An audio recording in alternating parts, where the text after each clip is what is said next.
stand out a little bit more, and we're going to continue to do so.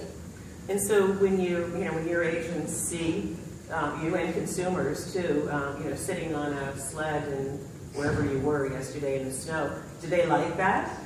Yeah, they get a kick out of it. And that's what it's about too, interaction, engaging them. They want to see something that they don't get to see every day. I mean, we got 2 Korean footballs yesterday and really went southern, redneck on it out in Times Square. And we're still in football and doing the sled action in Times Square where people were taking pictures and stuff. Like we were aliens that had landed or something. Like whatever. They knew you weren't New Yorkers, that's for sure. Yeah. Yes. So Michelle, what do you think about doing out of the box? It's going to be what you want it to be. You need to create it. You need to make it what you want it to be. That's very impact.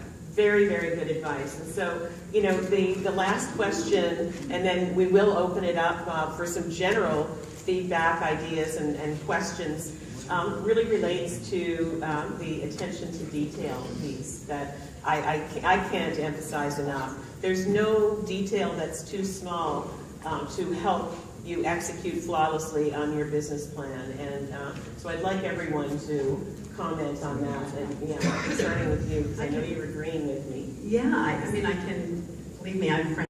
And I'm sure you all do, but because you've made that shift, right? Yeah, and anybody that goes from a producer into an owner, that's just a matter of time. I was told by Nelson Gillard from BHC Canada, a producer can't be a leader.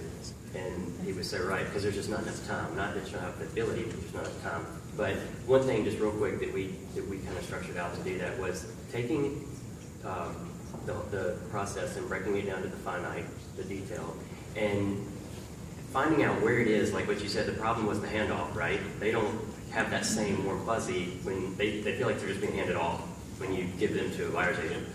So we reversed it and said, what is it in the process that is taking up our time?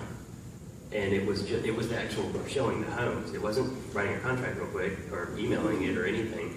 It was physically working with a buyer or whatever in the time involved. But that was that magic, part of the process as well. So basically, we just assigned a showing agent, and all they do is show, and then we will basically write up the agreement with the client, send it over, and then they're integrated into our team for pending close.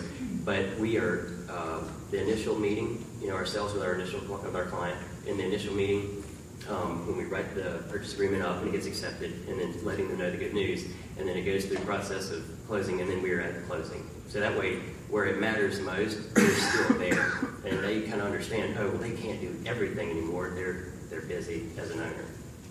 Okay.